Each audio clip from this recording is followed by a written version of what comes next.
porque el tema que voy a desarrollar en esta mañana se titula El nuevo cuerpo resucitado. ¿A quién de ustedes no le gustaría saber cómo vamos a resucitar? ¿Me parecería a Rambo? ¿O a Madonna? ¿Tendremos 25 años cuando resucitemos o 30? ¿Por qué Cristo murió a los 33 años? ¿Nunca se han preguntado eso? Les voy a hacer una pregunta un poquito más profunda.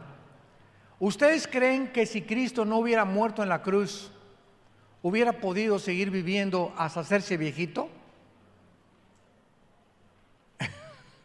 ¿Dónde andan mis teólogos? No, Él no podía.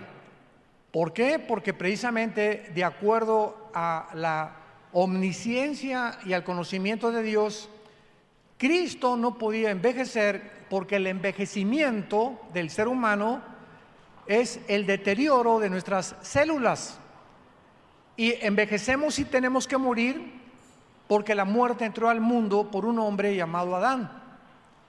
Y se nos transmitió hereditariamente una infección que William Shakespeare le llamaba el defecto trágico, Carlos Marx la lucha de clases, Sigmund Freud el medio ambiente y la sexualidad infantil, pero la Biblia le llama pecado. Esta infección que todos tenemos desde que nacemos, la demostramos en la experiencia cuando los niños entre 1 año y 2 años de nacido son los dictadores más grandes de su casa. Un niño de 1 año, 2 años, ¿verdad? Los ves berrinchudos y gritan y patalean y te avientan todo el espagueti con la boca, se tiran como reguiletes ahí en el suelo, etcétera, etcétera. Y tenemos que de vez en cuando, para tratar de enseñarles que no pueden ellos hacer su voluntad, porque nacemos con una independencia y una autonomía en contra de todo lo que es la autoridad. Nacemos rebeldes desde el vientre de nuestra madre. Y allá adentro estamos comenzando a patalear. Y ya cuando las mamás comienzan a decir embarazadas, ¿verdad? Ya me está pateando, ahí viene ya, como torbellino.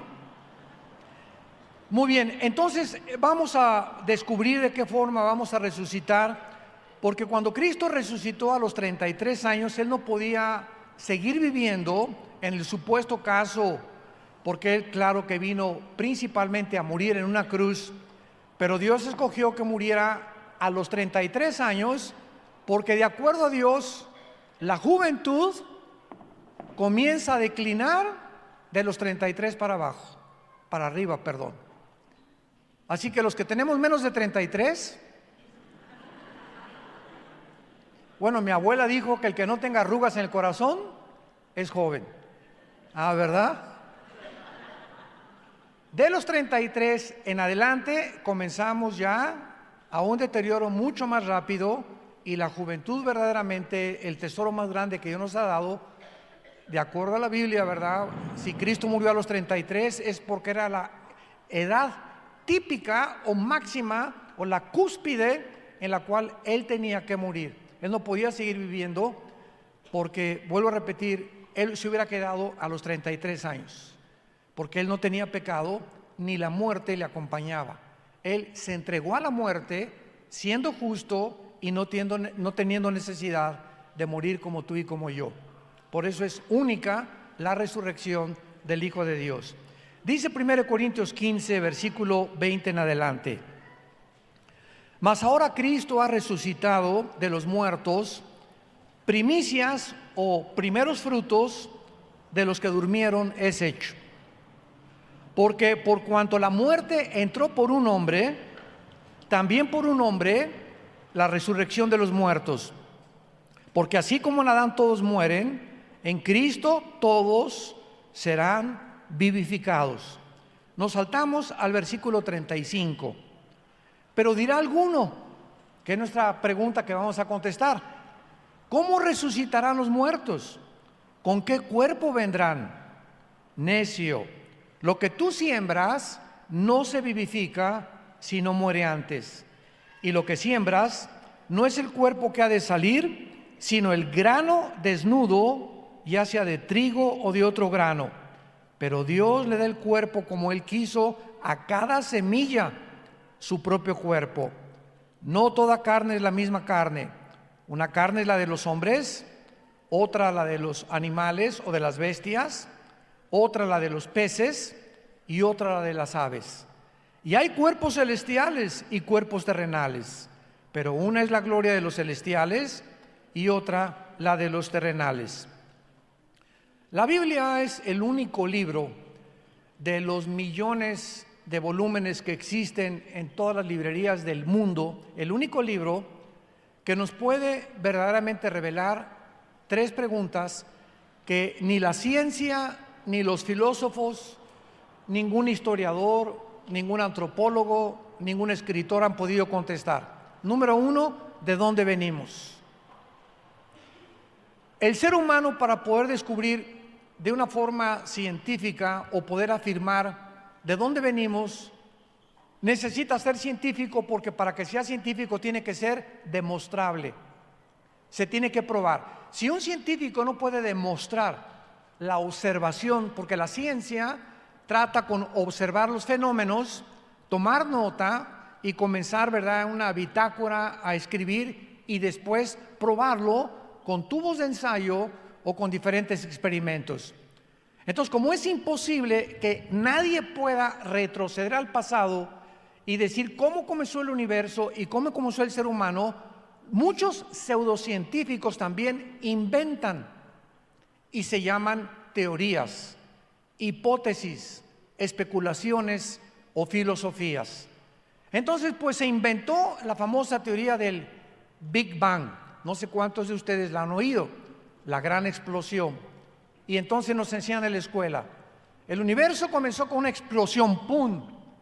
Pero cuando se descubrió la primera y la segunda ley de la termodinámica, que demuestran y postulan la primera ley, que nada se crea ni se destruye, solo se transforma, la energía es irreversible en el sentido de poder ser destruida, y la segunda ley de la termodinámica nos enseña que todo está sufriendo un proceso de descomposición, oxidación, deterioro, todo se echa a perder. El Sol está perdiendo millones de toneladas masa por segundo. Entonces vivimos en un mundo que la física le llama la ley de la entropía, la ley de la descomposición. La Biblia se adelantó cuando descubrieron estas leyes y le llama la ley de la corrupción, que todo se tiene que echar a perder. Los carros se descomponen, la pintura se comienza a caer, los edificios se envejecen y nosotros estamos muriendo celularmente todos los días. Muy bien. Desde esta perspectiva nos damos cuenta que entonces el universo, ya con las leyes que se han descubierto, es imposible que del desorden se produzca el orden. Esto lo contradice la primera y la segunda ley de las termodinámicas. Es imposible que de un desorden se haya puesto un universo afinado con leyes inexorables, continuas, la gravitación, las leyes termonucleares, las leyes del electromagnetismo, la primera ley de la termodinámica. Es imposible físicamente, menos científicamente, que esto sea posible. Es como si, para que me entiendan, tengo una enciclopedia británica aquí, de la A a la Z. Entonces la agarro con tijeras y pum, pum, comienzo a tijeretear todas las hojas de la enciclopedia británica y las pongo debajo de un ventilador. ¿Cuántos millones de años tardaría para que se pusiera en orden de la A a la Z? 10 a la 23ª potencia. Es imposible. O como si fuéramos 5 changos en un piano, ¿cuántos años tardarían para que compusieran la 10ª sinfonía de Beethoven? ¿Me van entendiendo? O como si vas por la playa y te encuentras, vamos a bajarle 3 rayitas, un motor de un Volkswagen. En un motor se encuentra lo que se llama la irreducibilidad compleja. ¿Qué quiero decir? Un motor tiene una bomba de gasolina, bujías, acumulador, la batería, etcétera, etcétera. Y si algo del motor no funciona, basta que la batería, el alambrito de la batería esté desconectado para que nada del motor funcione.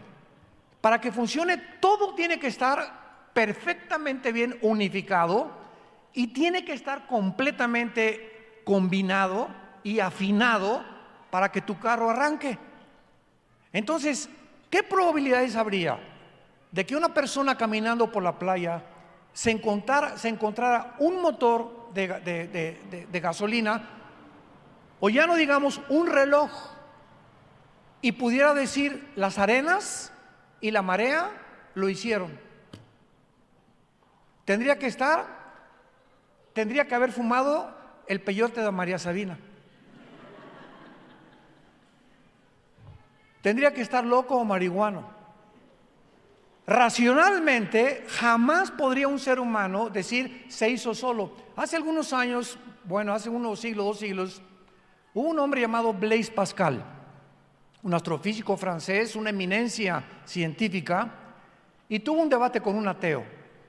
Y entonces el ateo le dijo, no, ¿verdad? El universo se hizo solito. Y entonces Blaise Pascal invitó a este ateo a su casa. Y en el taller de Blaise Pascal, él hizo un modelo del universo colgado así, con la luna, el sol, etcétera, etcétera. Y cuando el ateo entró al taller de su casa, le preguntó el ateo a Blaise Pascal, oye, qué bonito está este universo, ¿quién lo hizo? Y le contestó, las ratas de mi casa. Los ratones. Oye, no me estás bromeando, ¿cómo que los ratones? Es imposible. ¿Quién lo hizo? No, amanecí y apareció ahí.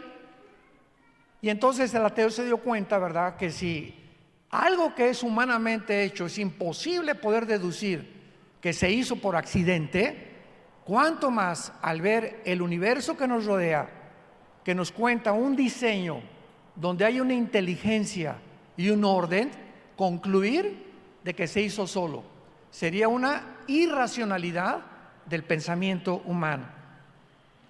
Veamos nosotros que la resurrección del ser humano es una de las principales doctrinas del cristianismo.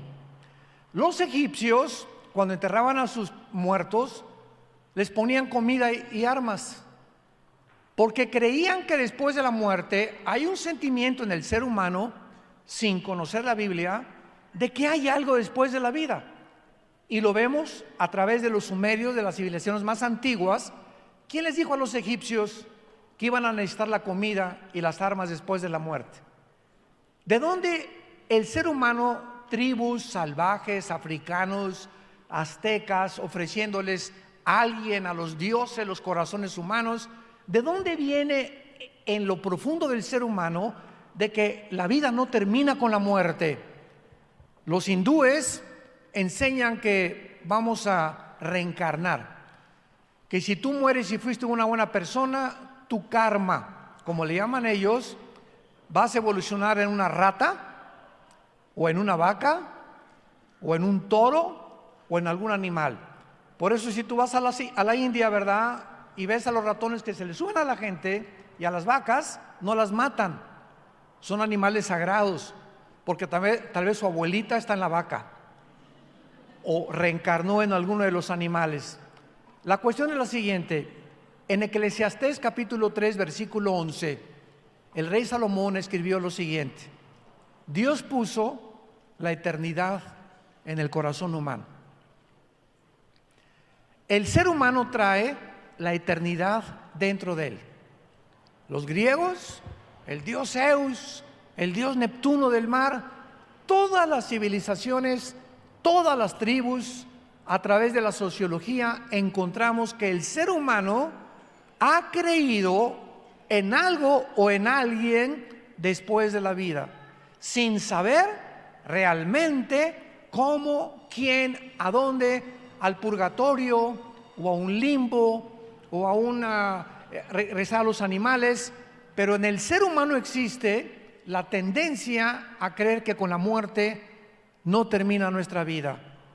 Entonces Dios, el Dios vivo y verdadero, el autor de la Biblia, bajó al mundo hace 2000 años en la persona de su Hijo Jesucristo, para caminar entre nosotros durante 3 años y medio y para comenzar a anunciarles a sus discípulos: yo soy la resurrección y la vida.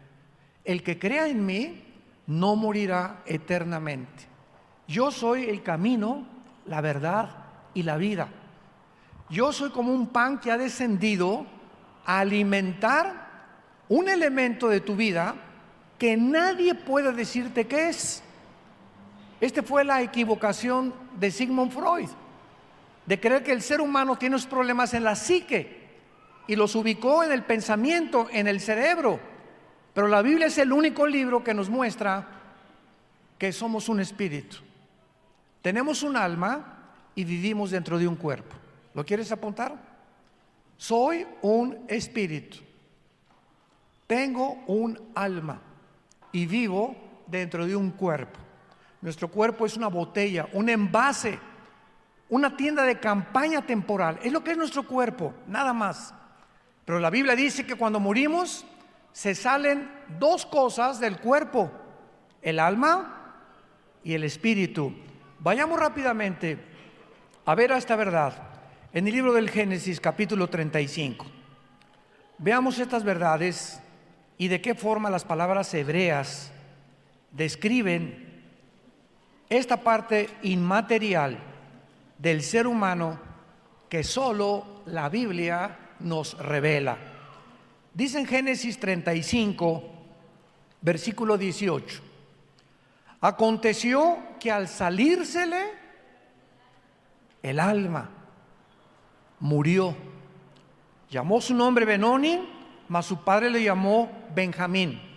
Versículo 29: y exhaló Isaac el espíritu y murió, y fue recogido a su pueblo, viejo y lleno de días, y lo sepultaron Esaú y Jacob sus hijos. Noten ustedes que hay 2 palabras, hablando etimológicamente. La etimología estudia las raíces de las palabras, donde describen que el alma y el espíritu son 2 elementos distintos dentro de nosotros. Los que quieran apuntarlo, la palabra alma en el hebreo es nepesh, con SH al final, como suena nepesh. Pero la SH en hebreo se pronuncia como J, entonces se pronuncia nepej, como el francés, ¿verdad? Que es gutural, nepej. Y la palabra para espíritu en el versículo 29 es la palabra, se escribe ruach, como suena, con R de Raúl, CH al final, ruach, y se pronuncia ruach. Entonces, cuando hablamos de Jesucristo, hablamos de el Mashiach Ruach, o Ruach el Mashiach, el Mesías que tiene espíritu. Es la traducción que se hace, o la transliteración del hebreo al griego. Muy bien. ¿Qué diferencia hay entre el espíritu y el alma? Muy bien, a los que quieran apuntarlo también. El espíritu es la parte inmaterial del hombre a través de la cual conocemos, servimos y adoramos a Dios. Juan 4:24, porque Dios es espíritu. Entonces, el espíritu es a través de lo cual podemos conocer a Dios, servir a Dios y adorar a Dios. Si tú no conoces a Dios a través del espíritu, no lo puedes conocer intelectualmente. Porque el alma, apúntalo, es el asiento del intelecto, de las emociones, los sentimientos y la voluntad. Las emociones, la voluntad, los sentimientos y las emociones. Es el yo. Es mi personalidad, tu personalidad. Juan Pérez es un ser almático, pero Juan Pérez tiene un espíritu muerto, separado de Dios desde que nacimos. Lo que los hombres como Carlos Marx, Sigmund Freud, etcétera, etcétera, han tratado de describir el problema humano, la Biblia lo describe como que nacimos muertos espiritualmente. Y miren, la palabra muerte en la Biblia no significa cesar de existir. La palabra muerte, thanatos, en el griego, significa no morir o separarte eternamente de Dios. Entonces, cuando tú mueres, te separas de tu cuerpo, lo entierran, o se lo tragó un tiburón, o moriste en un terremoto y te hicieron polvo, o acabaste quemado como a los cristianos del primer siglo los quemaban y le hacían teas ardientes de sus cuerpos, se convertían en ceniza, pero su alma y su espíritu salía. Ahí el cuerpo se quedaba quemado como fuera, pero el alma y el espíritu se van hacia Dios cuando nacemos. Y este estudio se trata, que voy a desarrollar, de ese nuevo cuerpo que Dios nos va a dar, cómo va a ser, a quién te vas a parecer, y las características de nuestro cuerpo resucitado van a ser exactamente con las mismas características del cuerpo resucitado de Jesucristo. Vayamos ahora a Filipenses capítulo 3, versículo 21. Esto es extraordinario, esperanzador, maravilloso. ¿Cuántos secretos tiene la Biblia? Filipenses 3, versículo 20 y 21. Mas nuestra ciudadanía está en los cielos, de donde también esperamos al Salvador, al Señor Jesucristo, el cual transformará. Y esta palabra es la palabra griega metamorfeo. De ahí viene la palabra metamorfosis, que es el cambio que sufre un gusano cuando se convierte en mariposa. ¿Han visto ustedes ese cambio? ¿No lo han visto algún día? Y un día de niño, creo que tenía como 11 o 12 años de edad, teníamos mucho jardín ahí en la casa de ustedes, y vi, claro, me corrió mi hermana y me dice, oye, ven a ver esto inmediatamente. Y vimos cómo comenzó a romperse el cocuyo, como se le llame, y de repente ese cuerpo, ¿verdad?, que no tenía absolutamente nada, de ahí salió una mariposa con alas, ¿verdad?, libre del cuerpo que dejó pegado en el árbol. Y vamos a ver cómo todos estos ejemplos de la naturaleza, lo vamos a ver con las semillas, es lo que nos ilustran la forma como vamos a resucitar. Dice Pablo que se va a transformar nuestro cuerpo de nuestra humillación. ¿Qué dice a continuación? Para que sea semejante, para que nuestro cuerpo resucitado sea igual a qué? Al cuerpo de la gloria suya. Cuando Cristo murió estaba hecho pedazos, era un guiñapo humano. El látigo romano, que tenía como 2 o 3 metros, tenía puntas de hueso y puntas de plomo, y se enrollaba en las víctimas el látigo romano. Y cuando los soldados jalaban el látigo, comenzaban a desprender el tejido subcutáneo del pecho y de la espalda de las víctimas. Entonces, cuando Cristo le dieron 39 latigazos y lo acabaron de flagelar, Cristo tenía ensangrentado completamente todo el frente, ensangrentado completamente todo atrás, y después le echan el patíbulo, que es el palo central de la cruz, donde tuvo que cargarlo y ayudarlo un hombre llamado Simón de Cirene. Y al llegar a la cruz, le ponen con la sangre que traía atrás un saco, una capa de color púrpura, la cual se le pegó completamente con la sangre al pellejo y a su piel.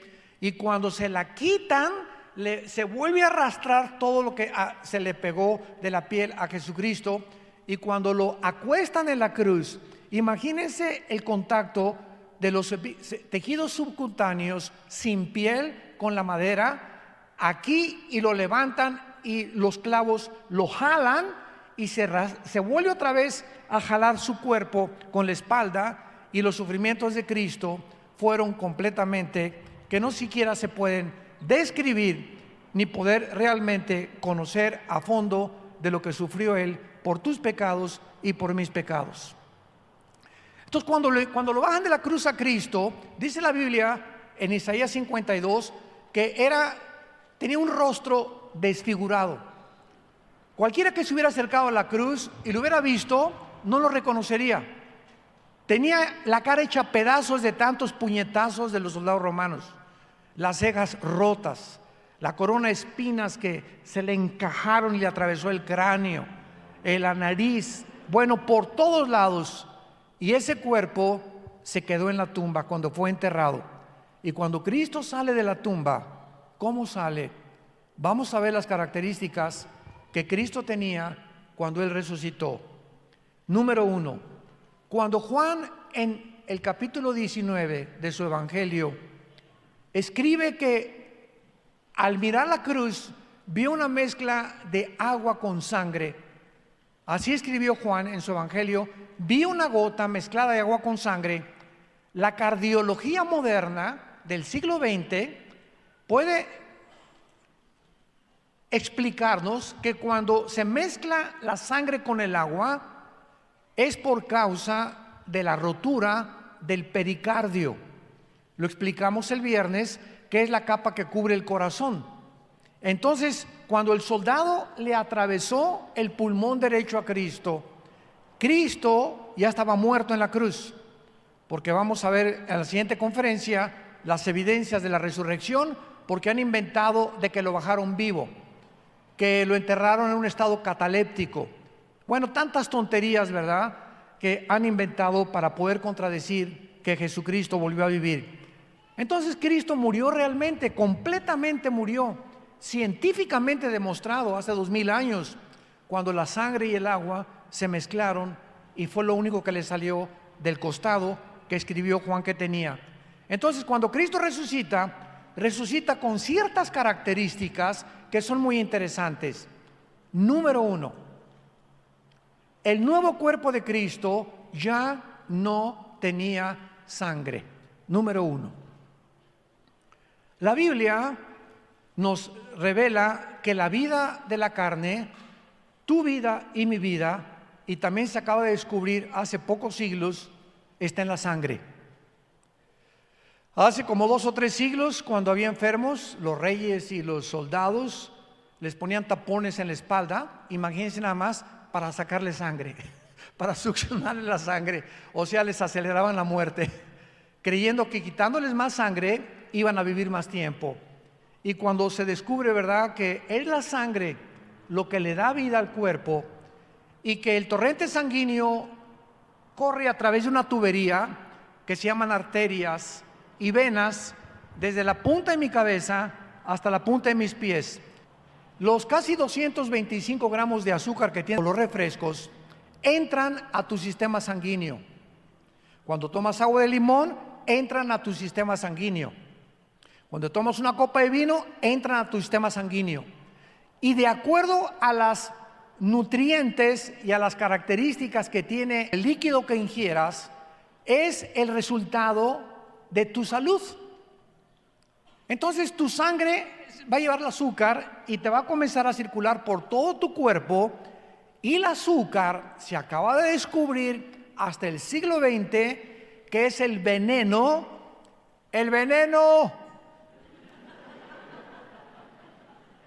más grande de la salud y del cuerpo humano, porque destruye el sistema de defensas que se conoce como el sistema inmunológico. Entonces, cuando comienzas a tener mucho azúcar, muchas veces ese azúcar se va también a los riñones. Y entonces encuentras en la iglesia: ay, hermano, me duermo cuando estoy en la iglesia, y me da flojera leer la Biblia, y no la entiendo, y me he sentido muy cansado. Y estamos hablando de personas de 30, 40, 50 años de edad, no de viejitos de 90. ¿De dónde viene esa falta de energía? La mayor parte de las veces estás intoxicado. Estás intoxicada.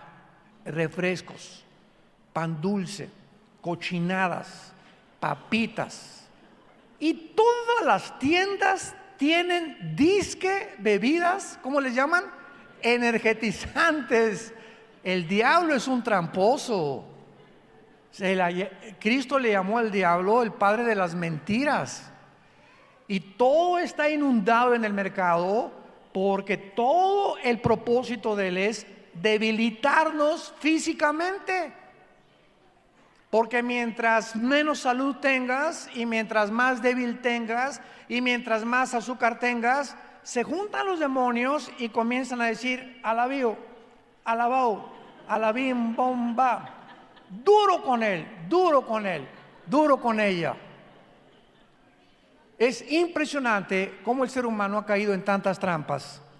Estamos rodeados de comida barata, de comida, ¿verdad?, que nos ha hecho lo que ha hecho, y ahorita se conoce a la República Mexicana con el número de diabéticos más grandes de Latinoamérica. Ya hay niños de 11, 12 años de edad con diabetes número 2.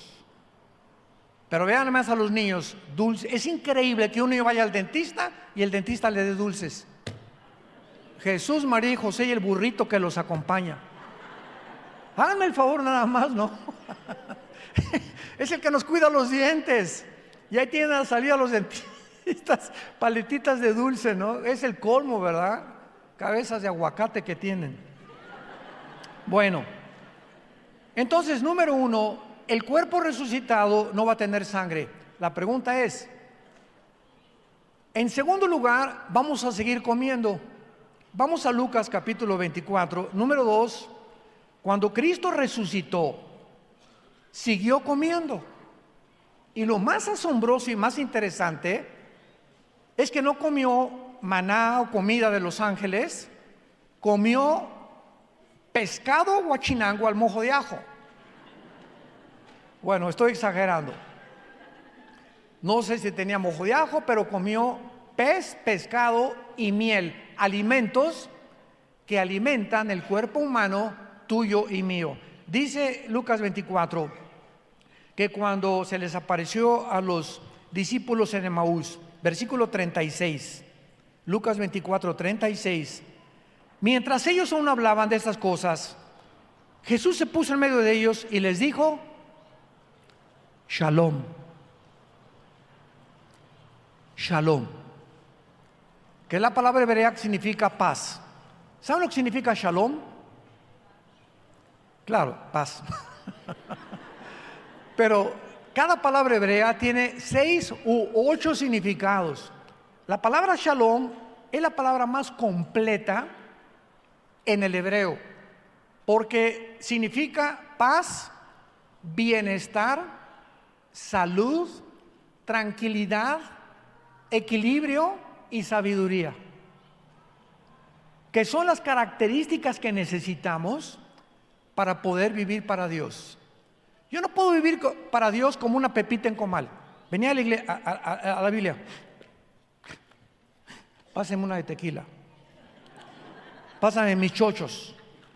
Y levantarme a las 12:30 de la noche como león enjaulado, lo que le llaman el estrés, que es el ataque más tremendo a la salud, el estrés.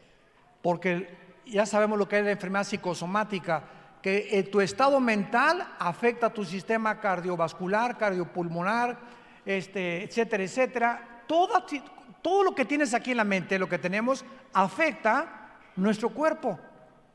Y hace 2000 años Cristo dice: Shalom, la paz sea con ustedes.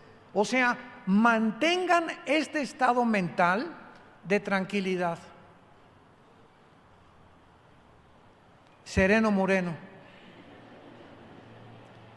Tranquilos, calmados, que pase una tormenta, no te va a llegar. Mi hijo se fue, mira, ay hermano, mi hijo se fue, mire doña Chole, déjame decirle algo. No venga usted, pastor, porque usted está en incredulidad total. Ya al venir y comenzar a tener esa actitud de desesperación, parece que le están ahogando a doña Chole, su hijo, con el estado en que usted está, no lo va a hacer regresar. Es más, si el día que regrese su hijo, a usted le internamos en el psiquiátrico. Nuestro estado no va a cambiar las circunstancias, síganme con mucho cuidado. Nuestro estado mental no va a cambiar a nuestros hijos, ni nuestro matrimonio, ni las circunstancias, echando toda nuestra ansiedad sobre Él, porque Él tiene cuidado de nosotros. Y la paz de Dios, que sobrepasa todo entendimiento, guardará vuestros pensamientos y vuestro corazón en Cristo Jesús. Es la paz el estado perfecto de la mente humana. Un cristiano que mantiene la paz el mayor número de sus días es un cristiano feliz, contento, saludable, tranquilo, es con la esperanza por dentro. Los problemas, que se cayó el dólar, se cayó el petróleo, el Popocatépetl está eruptando, ya comenzó la guerra en Venezuela. No importa lo que nos rodee en el mundo, el hecho que yo me exalte, que me quite el sueño, que me quite la paz y que me convierta en un energúmeno amargado o con rencor, no va a cambiar las circunstancias, porque las circunstancias están en manos de Dios. Hace algún tiempo había un rey en la India que hizo un concurso para que la gente pudiera pintar un cuadro que describiera la paz. Y él iba a dar quién sabe cuántas piezas de oro al que ganara el concurso. Entonces vino un pintor y pintó un pasaje precioso oaxaqueño. Y ahí estaba, ¿verdad?, los magueyes, estaba todo el sol al fondo, el cielo, y le pusieron ahí una palomita de calificación. Vino otro, unos jardines hermosos, etcétera, etcétera, que también reflejaban mucha paz, y tampoco le gustó al rey. Y el cuadro que ganó el premio era un pajarito junto a una cascada dormido. Y esa es la paz, estar junto a nuestros problemas y cayendo y temblando el mundo a nuestro alrededor, y nosotros no perturbarnos interiormente. A ese cuadro le dieron el primer lugar. Esa es la paz. Vivir en un mundo confuso como el que estamos viviendo, incierto, rumores de guerras, problemas, climatología loca, pero nosotros en lo interior tenemos tranquilidad, porque Jehová es mi pastor y nada me faltará. Si tú no tienes esa vida, tu cristianismo es pura religiosidad. Si tú no has llegado a comenzar ya a vivir de esa manera, tu cristianismo es inmaduro. No has llegado a crecer y a madurar en la vida cristiana. Entonces, ¿cómo será el organismo interno para que podamos nosotros seguir comiendo y poder entender que sin sangre ahora vamos a funcionar? Bueno, vamos a ver la respuesta en 1 Corintios 15, nuestro pasaje, y vamos a ver las maravillas de Dios en su diseño y en su creación de los diferentes cuerpos que Él ha formado y creado.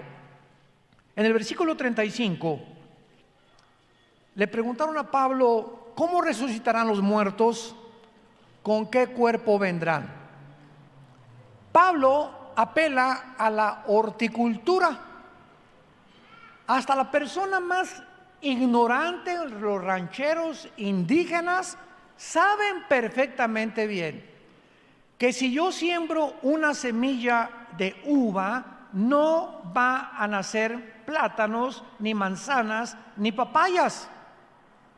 Ellos no saben por qué, pero saben que al sembrar eso, esa semilla se entierra con un cuerpo, así redondita la semilla, y potencialmente esa semilla, potencialmente encierra un árbol. Un árbol tuvo su origen en una semilla.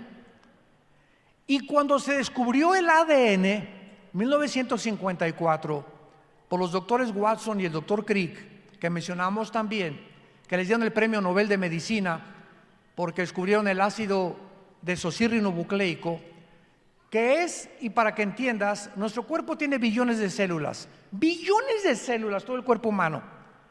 En cada célula hay un software. En cada célula de tu cuerpo y de mi cuerpo hay información codificada. Esta información nos demuestra inteligencia, porque si hay información, una mente inteligente tiene que haber detrás de eso. Y en cada célula de tu cuerpo está escrito quién eres, tu tamaño, tu estatura, tu color de piel, tu color de ojos, enfermedades de tus tatarabuelos que pueden transmitirse, de tus abuelos, la mitad de los cromosomas de tu mamá y la mitad de los cromosomas de tu papá y de los míos también. Traemos la información de mi mamá y traigo información de mi papá. Y todo esto venía en un esperma de mi papá microscópico, de los millones que existen en una eyaculación. Cuando se juntó con mi mamá, el cromosoma Y de mi papá fertilizó el cromosoma 2X de mi mamá y salimos macho camacho. Las mujeres no tienen el cromosoma Y que tenemos los varones. Entonces, biológicamente, el que determina nuestro género no es la doctora Corazón, ni los sexólogos, ni la famosa ideología de género que se formó en el infierno. El que determina nuestro género es Dios. Y si tú tienes el cromosoma Y y aquí en tu mente te dice que tú no eres, que tú eres Madonna y que no eres macho camacho, estás negando tu biología y afectando tus neuronas. Entonces tienes un problema psíquico con raíz espiritual. Y al rechazar nuestra ideología de género, estamos nosotros atacando a Dios. Y sufrimos las consecuencias mentales, demostrado por la Asociación Psiquiátrica de Los Ángeles, que el 66% de las personas transgénero que han tratado de cambiar su género se suicidan. Se suicidan, se quitan la vida. Porque una vez que cambian su género se dan cuenta que pueden cambiar su género o sus órganos genitales, pero no pueden cambiar su biología. No pueden cambiar su herencia genética, que lucha contra el problema mental que ellos adquirieron. Hemos violado las leyes de Dios. Entonces, es maravilloso que la resurrección se compare con las semillas. Entonces, el esperma del ser humano, el ADN del ser humano, no lo tiene chita, ni los changos o los simios. La semilla y la información genética de una papaya tiene los ingredientes nutricionales y los minerales que Dios le puso a la papaya para que cuando tomes papaya sepas que tu flora intestinal va a ser beneficiada, porque la papaya es buenísima para la digestión. La manzana, que le llaman la reina de las manzanas, no tiene las características que tiene la papaya, tiene otras.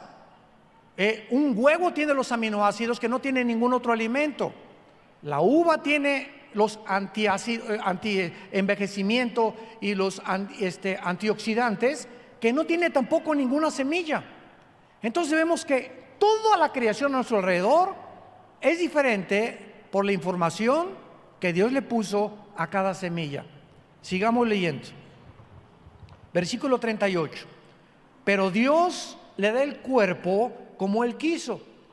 ¿Cómo son las uvas? Chiquitas, verdecitas o moraditas. Las papayas, un poquito más grandes, rojizas, amarillitas por dentro. Las manzanas hay verdecitas, hay rojas.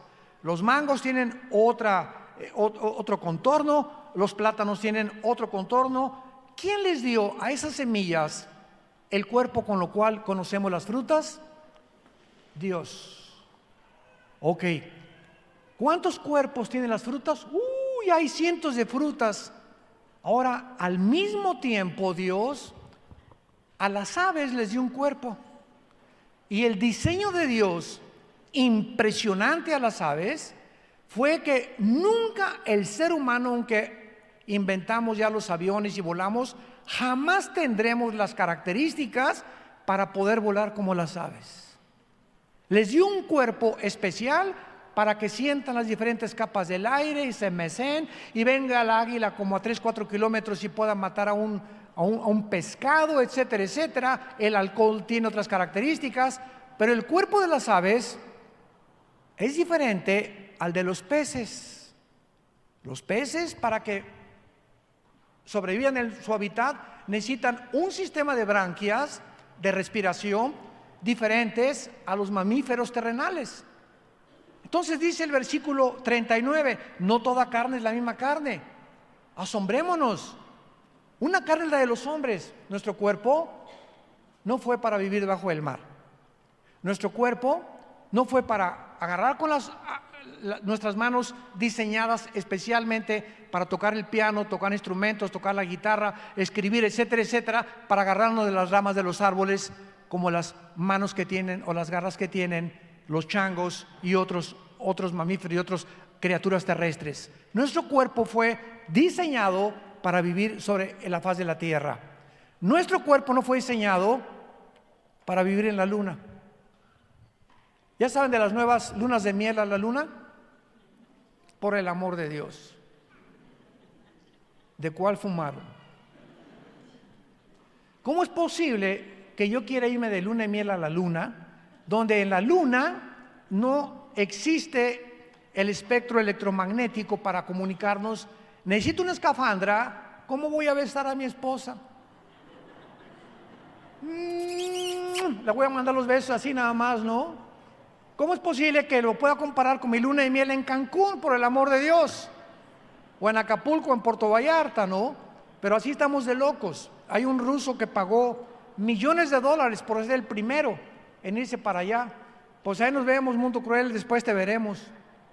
Pero es impresionante que Hechos 17, Pablo dijo que Dios nos hizo para habitar sobre la faz de la tierra, y antes que Alberto Einstein descubriera a través de la teoría de la relatividad que es imposible que el hombre conquiste el espacio, a lo mucho llegaremos a la luna y mandaremos ahí pininos a Marte, pero es imposible que el ser humano, como la guerra de las galaxias y las naves espaciales, por dos situaciones. Una, la velocidad de la luz, 300,000 kilómetros por segundo.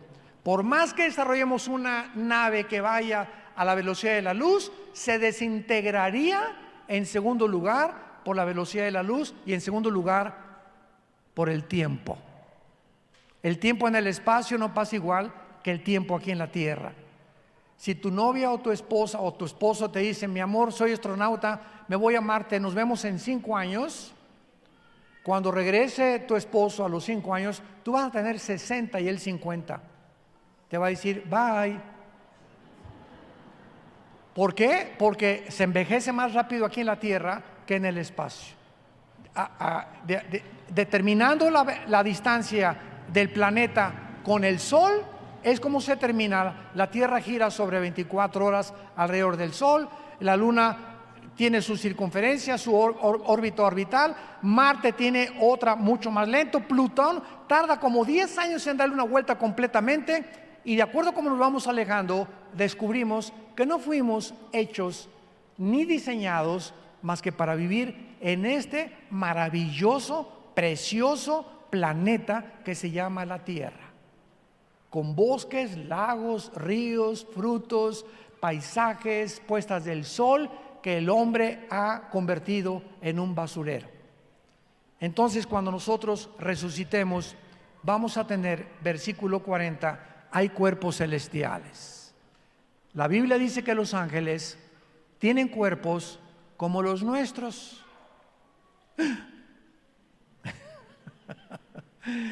En Génesis 18, Dios toma forma humana con dos ángeles y se les aparece a Abraham y a Sara. ¿Qué creen que les dio de comer a Abraham? A Dios y a los ángeles. Tlayudas. No. Cabrito les dio. Mandó a Sara que hiciera un cabrito, pues las tlayudas no existían, pero vemos que los ángeles tienen cuerpos que no están sujetos a la ley de la gravedad, a la segunda ley de la termodinámica, ni al electromagnetismo bajo el cual tú y yo estamos. Además de que nosotros vivimos en cuerpos de 4 dimensiones: alto, bajo, ancho, y Einstein descubrió la 4ª dimensión, el tiempo. Entonces los ángeles son criaturas que están fuera de nuestras 4 dimensiones, fuera de las leyes cósmicas del universo, pero que al mismo tiempo se pueden materializar, caminar entre nosotros, y muchas veces dice Hebreos 13 que podemos ver personas que no son personas, que son ángeles, sin que sepamos nosotros que son ángeles, porque toman el cuerpo que nosotros tenemos. No se meten en el cuerpo humano, se materializan como un ser humano. Y cuando Cristo resucitó, atravesó las paredes donde se encontraban todos los discípulos. Ay, los romanos vamos a acabar igual, etcétera, etcétera. Y atraviesa Cristo, y entonces le dice a Tommy Boy, Tomás, el que le contaron: oye, Cristo resucitó. No, no es cierto. Tomás era un agnóstico, era una persona que no creía absolutamente en algo sobrenatural. Y Tomás dijo: hasta que yo no ponga mis manos en sus manos y ponga mi mano en su costado, no voy a creer. Y cuando Cristo resucita, Tomás se acerca, le dice Cristo: acércate, y Cristo le dice: pon tus manos aquí, Tomás. Y cuando Tomás toca las manos de Cristo, mantenía Cristo los agujeros de su clavo en su cuerpo resucitado y glorificado. Y cuando Tomás toca las manos de Cristo, no la atraviesa. No era un espíritu el cuerpo de Cristo, era un cuerpo que era semejante al de nosotros, pero con condiciones diferentes, porque al mismo tiempo que atravesó las paredes, se materializó y se desmaterializó. Cuando nosotros resucitemos, tendremos estas características. La materia formada por moléculas y átomos ya no nos va a impedir. Ahorita si le hago así, aquí a esto de acrílico, me rompo las manos, porque los átomos que forman el acrílico tienen una estructura mucho más cerrada que los átomos de mi mano. Pero el cuerpo que vamos a tener va a atravesar la materia como el cuerpo de Jesucristo. Y finalmente, cuando nosotros resucitemos, no tendremos sangre, vamos a poder seguir comiendo alimentos, vamos a poder materializarnos y desmaterializarnos, y en cuarto y último lugar, no estaremos sujetos a las leyes cósmicas del universo en el cual vivimos. Cuando Cristo ascendió, Hechos capítulo 1, ¿qué estaba haciendo Cristo? Venciendo la ley de la gravedad. ¿Cuál es la ley de la gravedad? Que la ley de la gravedad atrae a todos los cuerpos más pesados que el aire hacia el centro de la tierra. Entonces Cristo se enfrenta a los discípulos, comienza a elevarse, y ante los ojos de los apóstoles se va al cielo con su Padre a preparar lugar para nosotros. Cuando nosotros resucitemos, las leyes que actualmente operan no estarán en función a las leyes bajo las cuales estaremos cuando todo esto lo olvidemos. Y dice Isaías 65 y 66, ya no me da tiempo, vamos a seguir comiendo frutas y vamos a ser vegetarianos otra vez. Vamos a seguir reproduciéndonos, vamos a seguir teniendo hijos.